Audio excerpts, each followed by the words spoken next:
Welcome back to FinTech Festival India's digital mega event, everyone. Our next session, which talks about reviewing the regulatory landscape and the role of RegTech, is moderated by Wriju, Chief Business Officer, IDfy, who is joined on this panel by Malavika Solanki, Management Team, the Derivatives Service Bureau, Ken Coghill, Director, Innovation and Technology Risk Supervision at the Dubai Financial Service Authority, and Sudeep, Garg, Lending Technology Evangelist, Nucleus Software Exports. Mona Zoet, founder of RegPac Revolution, was supposed to join us but couldn't be here. So with this, I hand over the panel to Wriju. The stage is all yours. Thank you, Gitanjali, for having me here. Let me start by quickly introducing myself. I am Wriju, the Chief Business Officer at IDfy, which is a regulatory tech company. So I have the good fortune of working with lots of banks, lenders, all kinds of regulated entities, as well as with the regulators. So I've seen a lot of change last 5-6 years, a lot of change in India as well. And the world is unrecognizable. And I feel like I've aged rapidly too because of all of this. It's so hard to keep up with all these changes. I want to begin by saying that regulation is not everybody's favorite topic. Right, it is my favorite topic, but for a lot of people, it is not their favorite topic, because I think there's a sense that regulation is a burden, right? And there's also a sense that it is outdated, and it's not really suited for today's world. So my job today is to ask some of these tough questions to a very eminent panel here, and tease out the role of regulation and RegTech in the future. So really kind of lots of exploratory, soul-searching questions hopefully coming your way.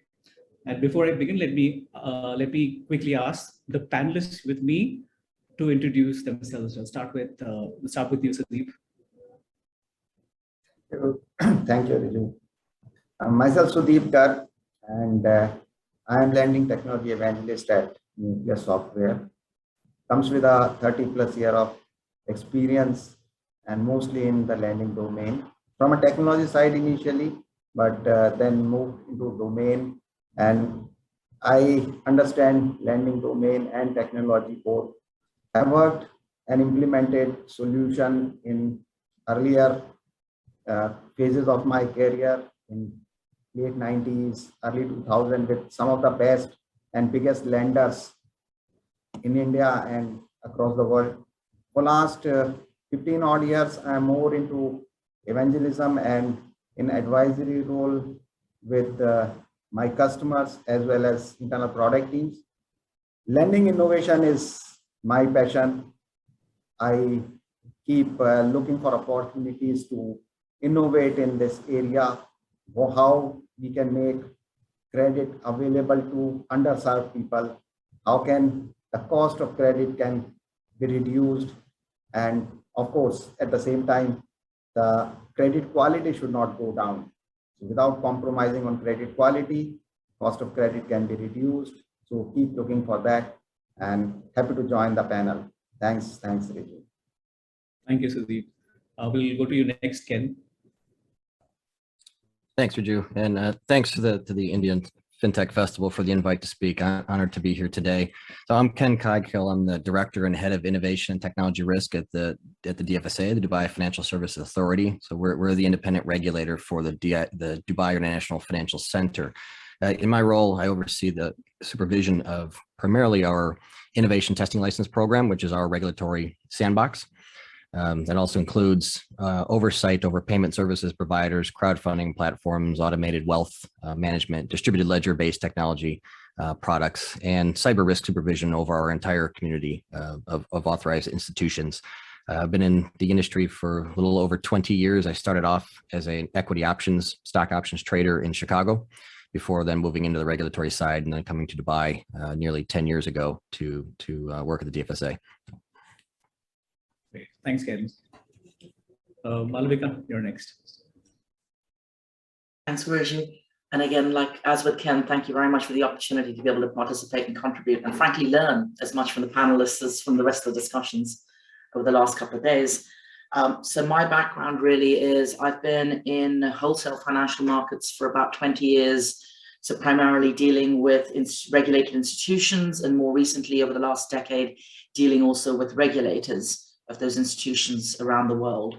My focus really is quite different, I guess, to Sudeep and Ken's, which is why I'm really fascinated to learn from them as much as interact with them, is my focus is primarily around trying to bring new services, more recently around RegTech and data-driven initiatives, but that aid utilities that create opportunities for standardization, that facilitate improved RegTech, that sit in that space between pure commercial services and regulatory need, to be able to try and aid really some of the global goals that we'll get on to discussing over the course of the session.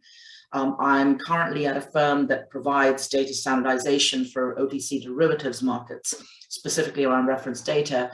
And my particular interest is very much around the proposition development of these things, looking at what does it take to actually take an idea, make it successful, try and actually then scale it, put teams in, and then take that thing to markets that things are operating.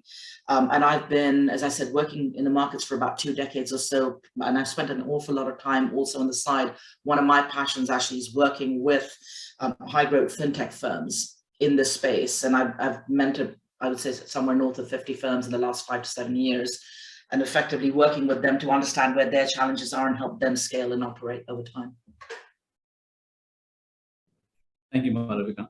So I'm going to start us off with a very philosophical question, one that might sort of evoke very interesting answers. I'm hoping very different answers from the 3 of you. So it's the same question coming your way. The question really is, what is the role of regulation and what is the role of RegTech? Obviously, in the context of today's world, today's very changing world. So why don't we start with you? Sure. See, while regulators, the role of regulator is very clear. They need to regulate the business activities, regulate the market, regulate the business as a whole, and protect the interest of both the consumer and the service provider. RegTech assumes significance with a lot of compliance related activities that are happening today. And especially when we talk about FIs are under tremendous pressure from regulators on overall compliance and governance. RegTech as a niche segment within the fintech environment or ecosystem has gained a lot of significance in recent times. And as we know, regulatory changes, as you also mentioned, in last 4 or 5 years have really changed, and the pace is ever increasing. It brings a lot of burden on the regulatory leaders, compliance leaders within the financial institution, as well as business solution provider like us. And what it means that we keep chasing these, and it leaves us with little time and resources to do real business activities and innovation. Yeah. So once the RegTechs are there and they are better placed to work in the regulatory environment, they understand it much better. Just to put my point across, regulatory compliance that is spent by the FIs is approximately $300 billion annually. But even after spending so much, they are not compliant fully. They pay equal amount of money in penalties and fines. So they are far from where they should be. Once RegTech is in place and with regulatory sandboxes coming in, all these worries can go. And there are a lot of RegTechs available today, are there in the business. They have started moving. I believe some 500, 600 RegTechs are there around the globe. And as their role, they will change the way financial institutions look at the regulation as a burden to something which will help their business grow and help protect their business. So that's my summation on RegTech. Thanks, Sudeep. So very clearly outlined why there is need for regulatory tech in your answer. But I'm going to move to Ken next, who's part of a regulatory body. And I wanted to ask him the same question, slightly different way, which is, why is regulation a burden? And how does regulation look at technology? Okay. Well, I almost feel to a point as though I need to defend myself after following on from some of Sudeep's comments there for a moment. Well, the importance of regulation, and I don't deny, yes, there is a burden to it. It can be very difficult to meet the regulatory requirements, and it can seem like all we were doing is putting new requirements in place just for the sake of making institutions do things to just meet requirements. The reason we're there is the importance is to provide confidence. If there is no confidence in a market, there will be no investors in a market. There will be no market. Now, the question is, how do we get the balance between achieving the right level of confidence and safety in that market versus the right level of burden that is put on firms to maintain that? And that's an ongoing question, and that'll always be the question. That's where RegTech comes in to help ease that burden. But I think it's an important point to make, to say that the development of RegTechs and RegTech providers, they don't eliminate that burden from firms. That burden, that obligation will always rest with the firms, the institutions that are regulated. But the RegTechs can help make that a bit simpler. They can help make the process more efficient, and they can bring in knowledge that particularly startups and medium-sized organizations where they don't have the expertise, RegTechs can help bridge those gaps. So how do we look at new technologies? Well, an important point I'll make for regulators is, don't get distracted by the complexity of technology. The important thing to look at with a technology is to focus on what is the actual financial activity that technology is facilitating, because most of the technology is facilitating the same activity that we've been regulating since regulators have existed. And it's easy for us to get distracted sometimes, to say, well, here's a new technology. How do we regulate this technology? Well, our intention is not to regulate the technology. It's to regulate the activity that the technology facilitates, but then make sure that the technology isn't increasing the risk. And we need to understand what those risks are. So we need to be careful to look at what is the technology, what is the risk, and then take a look at the regulations that exist that are relevant to that activity. Some of them may be perfectly suitable to the activity with the new technology. We don't need to make a change. Some may need some alteration. Let's take custody, for example. Distributed ledger technology, the function of that technology does change the outcome of the custody, and rules and current custody rules weren't necessarily written for a self-custody model, for example, for the underlying investor holding their token. So we have to look at that and see, should there be enhancements, adjustments made. Doesn't mean we throw everything out and start fresh. We don't have to do that. We just have to see where we need to adjust. And we shouldn't be overwhelmed by the pace of change, because the industry is always going to change faster than the regulation. That's just the nature of the business. We react to what the industry does. It really can't be the other way around. It wouldn't make sense if the regulator was determining the direction of the industry. No, we react to that. We look at what are the risks that are now emerging because of new technology, and how should we respond to that? And part of looking at the new technology is engaging with the industry. It's important that we have interaction with the industry to help understand what the technology is, why it's being used, what might be the issues. It's helpful that we engage with each other on the regulatory community. It really is becoming a borderless world anymore, and it's a world we can't just regulate in isolation within our own jurisdiction. I think you'd be hard pressed to find a financial service business that is operating solely within the jurisdiction where it resides. I don't think it's possible to not have some sort of engagement cross-border, cross-jurisdiction in another way. So when we look at technologies, we have to be very cautious of that too. What is the breadth of the use of this technology? What is the expanse, and how are other jurisdictions that may have an impact on the operating of our institutions? How is it being looked at in those other areas as well? Thanks, Ken. I love two things in your answer that sort of really chimes with me.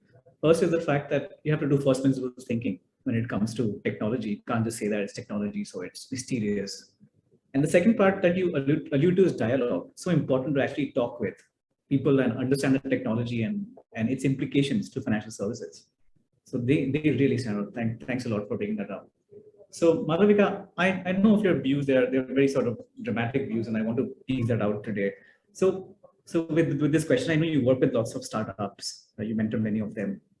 So do you really view RegTech as a burden? To me, I don't see RegTech necessarily as a burden, because I think to me it's about facilitating an outcome. Because you can just as easily get because to me, there are a set of regulations intended to facilitate particular goals, whether they're around market integrity or stability, as Ken just mentioned, or the other ranges. So to me, the regulation exists. There are firms providing financial services that exist. In that, there is a level of compliance that needs to occur. So RegTech in that, I think, can be a broad church. It can do anything from facilitate a specific aspect of regulation, either regulatory reporting or compliance, or it can facilitate through utility type services a common core for firms that want to that want to create a level of standardization around something. So RegTech in and of itself, I think, is a means to an end, and a very helpful means to an end broadly, but it's about what is the it you're trying to accomplish. Because let's be clear, RegTech is a way of facilitating a scale solution, right? If you have a small business with 5 trades being done, well, do you need a piece of software? No, because you can report those some other way, right? And whereas if you're doing 5 million trades a day, well, then you need a scalable solution. So at that point, you need some kind of technology to facilitate that process. And RegTech, to my mind, is a way of helping facilitate that outcome. A bit like with Ken, it's not the technology or that is the core issue, that is a facilitator to the end, and it then comes down to, okay, what are the regulatory goals? What are the financial institutions' challenges in the process? And very much to Reg's point, what are the borders within which they're operating? Because even if you have a service operating wholly in one country, are you using the cloud? And are your servers based halfway around the world? Because if they are, you're then looking at a whole bunch of data transmission issues and cybersecurity issues in jurisdictions well outside yours. Right, so it then becomes very much about what is the it you're trying to facilitate, and therefore, and how is it you're trying to do? And then to my mind, it comes down to, how does a firm think of RegTech?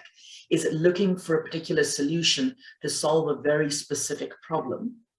And that, because there are firms, for the larger ones, that have a range of different RegTech services in there to solve. You have one around standardization issue, you may have one around PII, you may have a third around regulatory reporting for your wholesale business. So you're not going to get one service providing you everything. And frankly, if you did, I would look very carefully at what quality of service you're getting, especially around RegTech, because in my mind, you need experts looking at these different things, and it requires some of the deep dive. But broadly speaking, I think RegTech very much, it's a force for good, but ultimately it's only a force for good if it can help you facilitate the outcome you're looking for and aid integrity and sustainability. And I love the point you made about standardization. It is the secret to scale. So we have standards established, and there are technology standards out there. The industry flourishes in terms of RegTech as well as the consumers of RegTech. And absolutely, because if you look at the work, for example, organizations like ISO do, the International Standards Organization, there's a host of international collaboration that goes on there. We have expert members from around the world, and they look at everything from cybersecurity to financial services, reference data, to all kinds of things that in and of themselves may seem relatively arcane, but they become the building blocks then of some level of global interaction and interoperability over time. All right, great. Thanks, Malavika. Great answer. Sudeep, I'm moving to you with a slightly more sectoral question. I know you're an expert in lending. Nucleus obviously is the market leader here in India when it comes to retail lending. So in your experience, what are some of the regulatory issues that you come across a lot these days in the world of lending? Okay, as we have been discussing that regulatory compliance is one of the topmost priorities for financial institutions, and they expect, at least till now, they expect their business solution to be compliant of that and should be taking care of that, rather than having a specialized solution that takes care of regulations and compliances. Yeah. As we are present in more than 50 countries, we have customers and we provide services to financial institutions in more than 50 countries. Keeping track of fast changing regulatory regime is a big issue for us. That has been the biggest issue, right? To keep track of changes happening across the world and then provide solution, make your system compliant to it. That takes away a lot of our bandwidth, quite a considerable amount of bandwidth when it comes to technology people or product people, leaves us with little bit lesser capacity to come up with newer innovations and newer functionalities that we would like to give to our customers. Another one that we face is the speed or the time to respond. Now, this has happened very, very recently when during pandemic and loan moratorium, that on loan repayment moratorium was announced by regulators across globe and including India. And then I would like to take this opportunity to really acknowledge the fact that at least in India, I can vouch for at this point in time, our regulators, especially RBI, is very agile and they are very fast to respond to ever-changing market dynamics, socio-economic changes. In fact, even advent of FinTech era as well as use of India stack. So they look at things from all perspectives, use of technology and what you can do, what you cannot do. And they're very, very quick in changing things. If they take a decision today and if they find some issue with that, they are quick enough to come up with a revised guideline. Now, keeping track of that and doing that, it's a problem. So going back to my point on loan moratorium, while it was announced, the moratorium policy and everything was announced towards the end of March 2020. The effective date was 1st March 2020. So it was announced in retrospect. Even NPA handling required tweaking at that point in time. Now, of course, all our customers expected us to provide that in the solution, and that too within no time. So fast speed to respond to changing needs quickly is our second issue. I'd like to have talk about one more issue that we face very frequently, is about the interpretation of the regulations itself. While regulators take utmost care in making it clear from their side, but very seldom we see that these are given with examples. So they don't take examples there, they don't exemplify the things, saying that if this is the situation, this is how you should handle. And especially now I'm talking about lending industry and NPA as an example. So what happens and how it happens, which leaves it open for interpretation. And believe me, every other month, I get some customer or the other talking to us with his interpretation being different from how it is configured in the product. And they try to prove their point and substantiate their claim by saying that auditors have not raised any objection, and this practice we have been following for years, and regulators are absolutely fine with it, and auditors are fine with it. So it is not only the interpretation issues at financial institutions end, it is the interpretation issues even at the regulators end. Different persons from regulator, the auditors who come in, interpret things slightly differently, and that puts us under tremendous pressure. So these are some of the issues that we face with respect to regulatory. Thanks, Sudeep. So I remember from our past discussion, how we brought up this point of how our regulator is more principle oriented rather than prescriptive. And that would be nice if they were a little bit more prescriptive, because you're just creating ambiguity sometimes. And some people can sort of like interpret it to their advantage in a way as well. Yeah. And some others are kind of clueless about it. Yeah. Yeah. The other part of it that strikes me is that although like regulations, when they change, my phone starts ringing and people say, oh, this changed, that's changed. So you get to know very fast, right? That is not so much, that is easy to know that something has changed. But Yes. what has really changed, it's hard to kind of figure out. It takes a while to actually understand the implications of what you're saying, right? So yeah, I completely recognize where you're coming from. So my next question is to you, Ken. It's actually a topic that probably because you look at the sandbox part of it a lot, you're very familiar with. So in the age of neobanks and in the age of cryptos and these sort of new technologies have come, how do you deal with the problem of money laundering today or other kinds of financial crimes? So how do we as a regulator deal with money laundering with the new institutions? Yes, Okay, and well, how first, should we relate to it? sure. Well, I think first, it's probably helpful to start off with where the challenges are at in AML with particularly new entrants to the industry.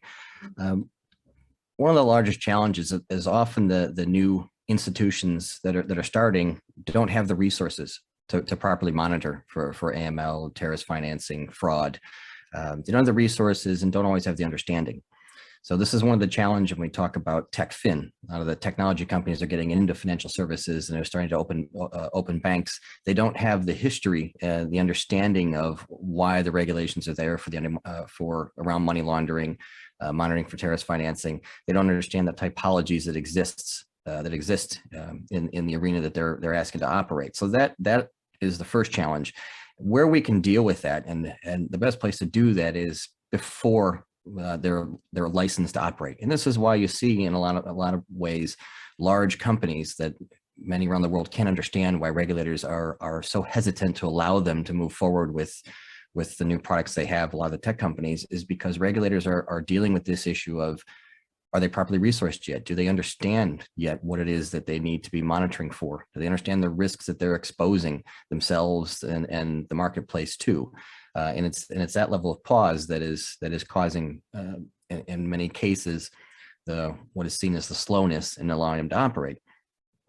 Tone from the top, very simple. Generally, in standard, conventional, incumbent financial institutions, the board sets its risk appetite. The board understands to monitor for adherence to that appetite. That's a gap that exists in many of the new entrants to the industry. There are rules that are very specific. So, for example, the travel rule from FATF. How do you implement that in cryptocurrency transactions?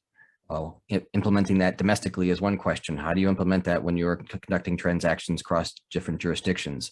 That can be a challenge. That's a challenge for money laundering reporting officers and compliance officers who've been doing this for decades, let alone a challenge for a neobank or other startup financial institution who has not dealt with data sharing issues, has not dealt with trying to identify suspicious transactions.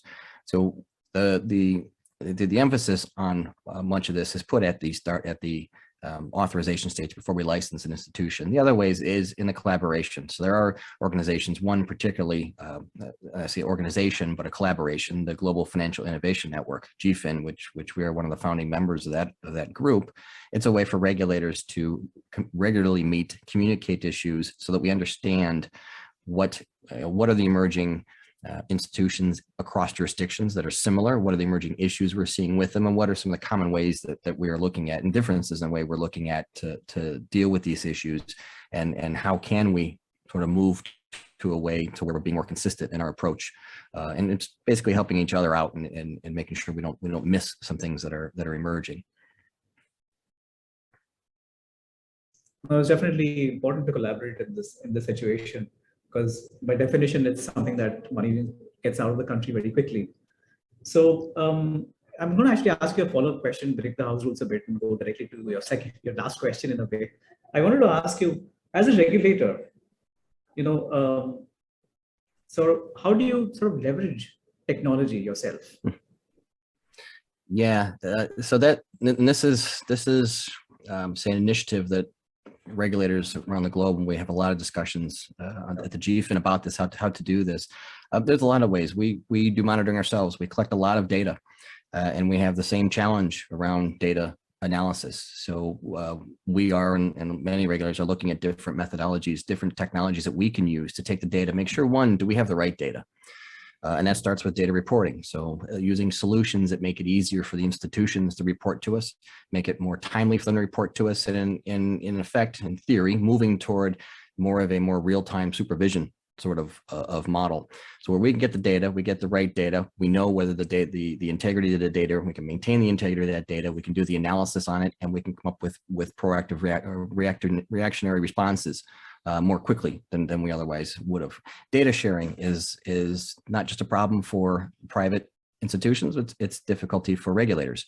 There are advantages in sharing data across border and identifying suspicious activity amongst jurisdictions. We have the same issue, and there are technologies out there that enable analysis on certain data attributes that allow connections to be made cross jurisdiction without effectively sharing the data.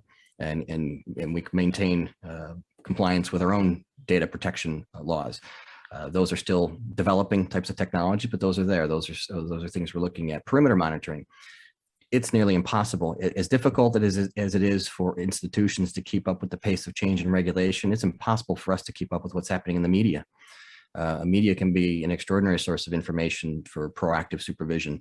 How do you monitor what's in mainstream public media? How do you monitor what's in social media? So we've done some experimentation with technologies to do monitoring around sentiment analysis of what's being said about certain companies to create triggers for us to know where to look, and that can be a very invaluable source of information. Natural language processing. We review a lot of prospectuses. A lot of investigations can use this in reviewing communications within institutions when we think there may be suspicion of certain activity. Network visualization. It can be very difficult to monitor movements. Promoters of institutions have become very adept at moving assets across borders, creating different companies, different jurisdictions, a phoenixing model. How do you monitor for that? So there are attempts and experimentations at network visualization models that help monitor the movements of those, so we can be more proactive in tracking fraud and other similar type of activities. So all of these things, there's just a lot of experimentation that's happening. There are some implementations going on. We all recognize that as regulators, we need to adopt the technologies just as much as the institutions do. It's a world of data, and individuals can't process the data. Haven't been able to do that for years. So technology is definitely the direction that we're all moving to.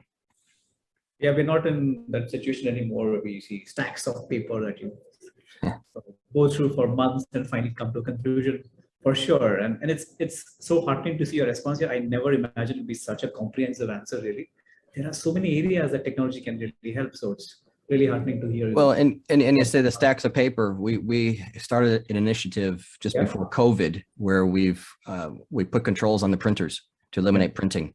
That was falling on from putting in controls around the paper that our institution submitted to us. So we are nearly 100% paper free on document submission. We don't want the paper anymore, because somebody has to analyze that. We want it in electronic format.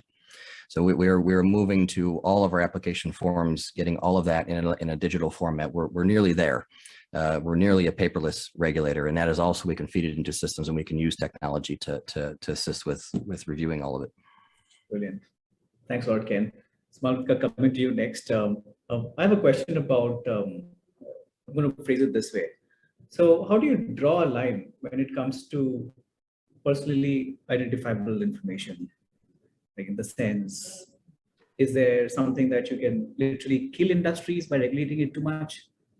Or should we define boundaries totally and stop all the illegal activities going on? Where do you stand? How does one draw a line on PII information? An easy topic. So, but I'll give it a stab. So as far as, I mean, to my mind, when one's talking about PII and regulating PII, there's two very distinct aspects of it. One is actually for the institution in and of itself, away from regulation. How is an institution holding PII going to actually govern that data, store that data, manage it, make sure it's sufficiently standardized so they can actually use it for their own internal models, quite apart from any external communication required. And then you've got, how is it going to be stored from a security perspective, not just the storage means, but what are the cybersecurity provisions around that? And what are then the transmission protocols you're going to use around these things? And fundamentally, some of that applies to almost any sensitive data that you're holding, but there's nothing almost more sensitive than PII because of the nature of what it is. And so in that sense, there's a range of different technologies available to help address these aspects. Again, it comes, some of it comes down to some data is not transmissible on a cross-border basis. So you might, do you need tokens to be able to get just enough of the information across without sharing all of it to keep that, to retain that security? The other part of it is actually then looking at what is the, what is the aspect being regulated. So to my mind, there's a holding of PII and making sure you as a firm are actually in the business of good governance so that your customers tomorrow don't find their details available for sale somewhere. And then you've got the aspect, okay, if you're going to transmit it to someone else for commercial purposes or to regulators for reporting purposes, how are you and the other parties in that network ensuring the security of the transmission? And then last but not least, and not because it's not important, but just it's another part of the pillar is what is a RegTech aspect of that. So to my mind, when you're looking at PII, it's actually trying to break down the what you're holding, how you're managing it, where your security is. Then you look at the transmission and the regulatory needs. And I would suggest that actually, if you get your storage, your transmission, your analytics right on the in-house and the transmission secure, you've probably solved a reasonable chunk of your RegTech needs. And in that, by no means am I trivializing the need of where the RegTech solution is. Don't get me wrong. What I'm suggesting is that if you're with a little bit of foresight, not just for PII, but for a number of other things, you can actually integrate some of what you need for your RegTech purposes and turn it into value-driven commercial activity in your own site to either reduce your operational risk inside the firm, quite away from RegTech, or to potentially, can you imagine a world in which your internal data quality is of sufficient standard and sufficiently well governed that you can actually monetize that in a sensible way, so that every team in a 100,000 person organization, anyone that needs to access that data is, you know who's getting the data, you know what they're getting it for, but more importantly, anyone that needs inside the firm to securely access that data interprets that data the same way, because this challenge of interpretation that Sudeep mentioned around regulations, or that Ken would get from someone else. Effectively, let's assume Ken gets a bunch of data from 5 different firms. There needs to be some level of assurance that those 5 firms are looking at a thing and calling it an apple, right? And it sounds ridiculously simple. And it's not because firms are silly, but again, there's so much going on that in the rush to get things done, it's easy to think about data secondarily and to think of your business operations first. But if you think about the way you're handling data in general, you can actually set yourself up for a more productive P&L based future as well, and while you're solving your RegTech needs. So I have a particular slant on that, but also if I may just go back to a point Ken made about collaboration. And also to Sudeep, there's a fair amount of activity been going on globally, but where partners are coming together to collaborate on a range of things. There are a range of forums. So there are some, for example, that we host where you have regulators and market practitioners in the same room. Sorry to interrupt you. I'm conscious of time. No worries. I'm just also piling my next question to you so that you, because it sounds like you're going there anyway. If you could just also talk a little bit about, like, summarize for us, where do you think regulation is heading in terms of in the future? If you can read the tea leaves. Ken, feel free to jump in. I seem to be crowding out your space. But fundamentally, I think both Sudeep and Ken have made this point, is there is an increased amount of collaboration going on the part of regulators. Again, primarily if one looks at what happened with the 2008 financial crisis, what emerged out of that were a series of agreements amongst the G20 to work together on a range of supervisory activities, primarily to ensure that there was improved systemic risk and market integrity in a range of markets. Now that undertaking occurred in 2009. If one looks at what the fallout of that was in terms of what are the consequences and where is the world going, and the reason I'm referring back to 2009 is because we're still very much on that journey. If you, for example, the Regulatory Oversight Committee, which is a group of G20 regulators, and India is one of those, recently published a report last month talking about what progress they've made in the last 2 years, but also where they see market integrity going on a range of issues.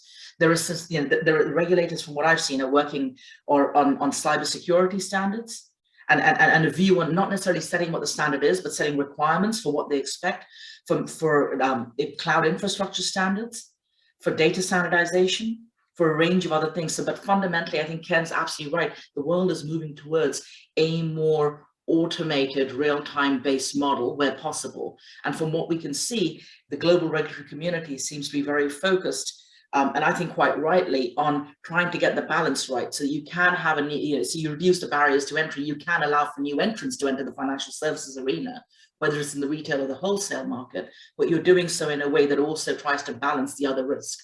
But there is the one thing of which is no doubt, coming back to Sudeep's point, is there is no question that the pace of change is increasing.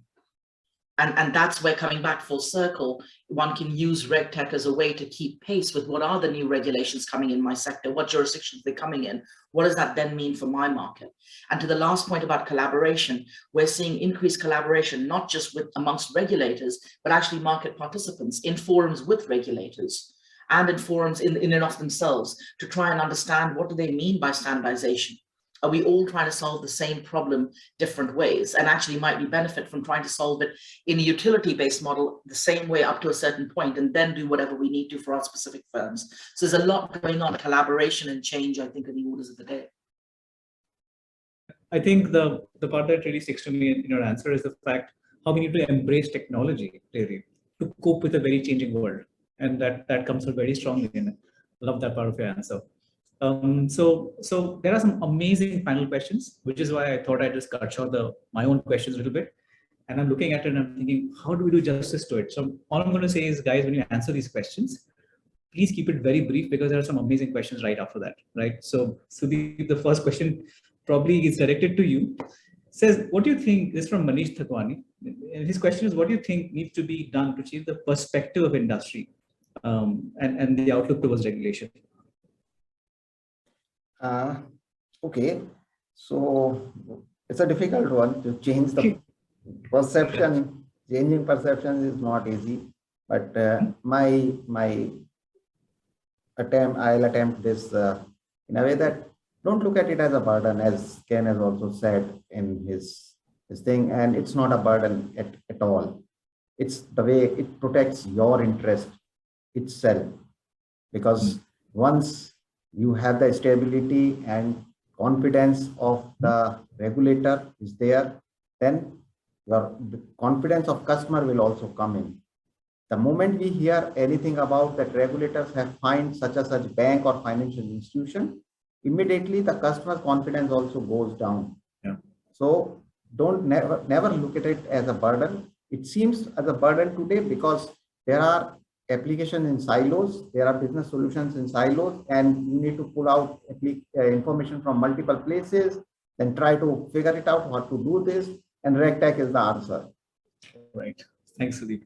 Another quick question coming here. I don't know how I'm going to keep it brief, but it's I think one of those very interesting questions coming your way, Ken. So this question is, what is your opinion on taxing crypto assets? It's from Taxing. That's right, taxation on crypto assets.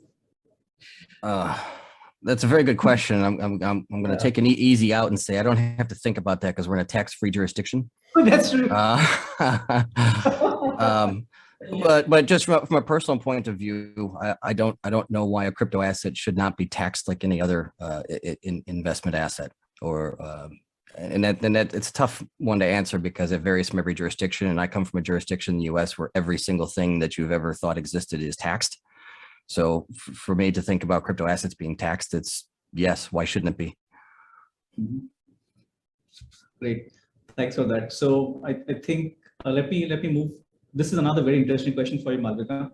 So this question is regulating fiat currency better, or is it better to move to digital currency? This is a question that I've got. I think it's from Jawahar Lalla. Is it better to regulate fiat or digital currency? Yeah, I guess let Depends me on what the outcome is. Question. Yeah. I think the question is probably how do you regulate these differently, fiat currencies and digital currencies? I think that's what he's really trying to ask. I'll give it a stab.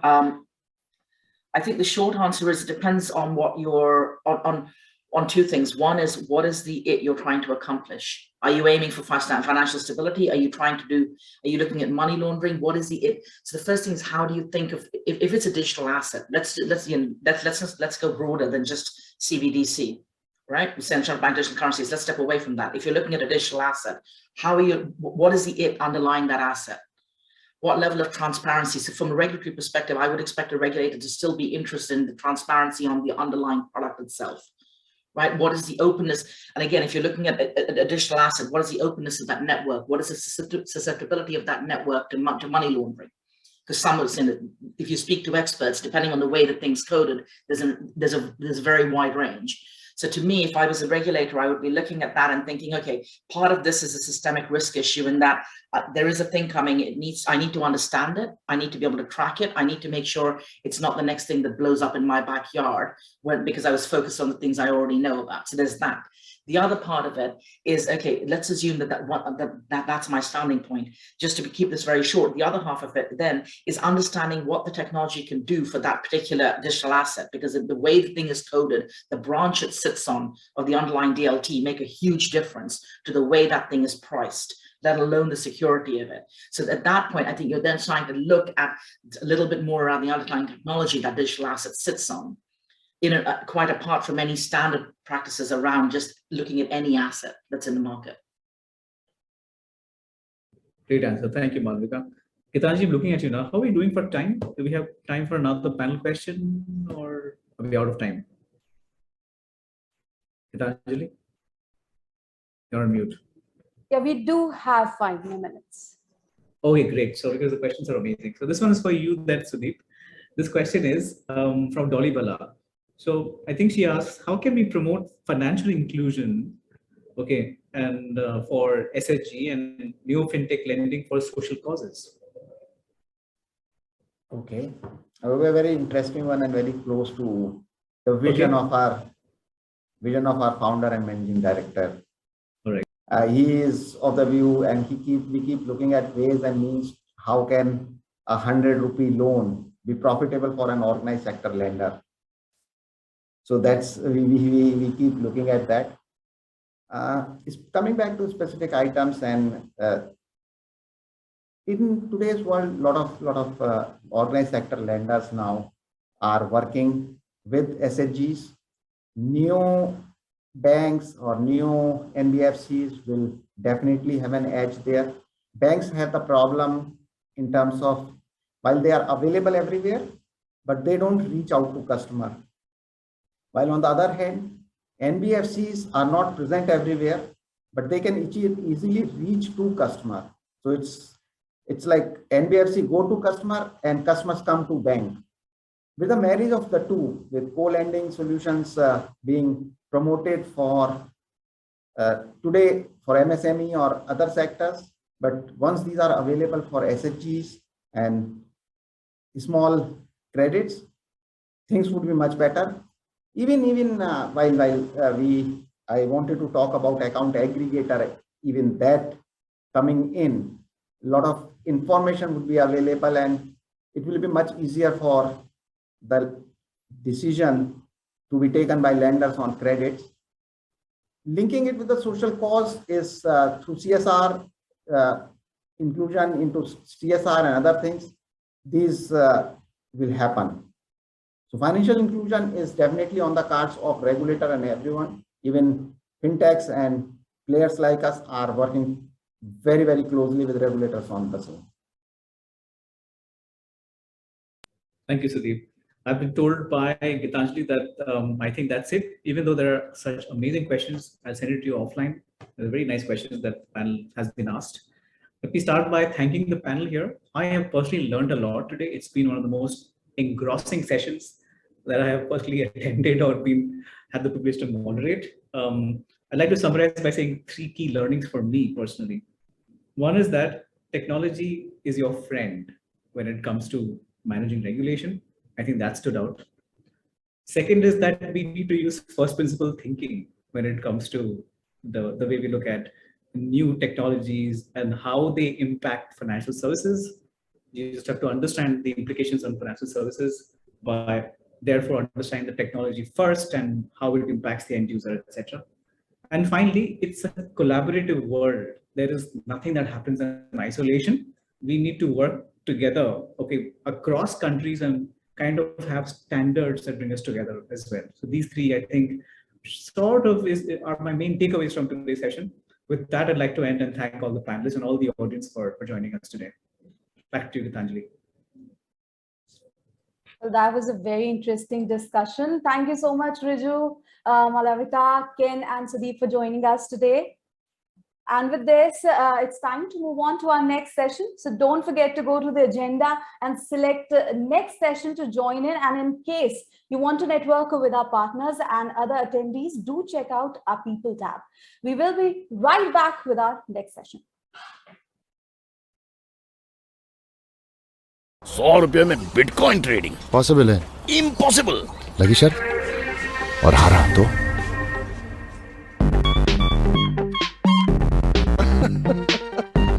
It's possible on CoinSwitch Kuber. Download करो और Bitcoin में trading start. CoinSwitch Kuber. सिक्का चमकेगा. Cryptocurrency is an unregulated digital asset, not a legal tender and subject to market risks and price fluctuation risks.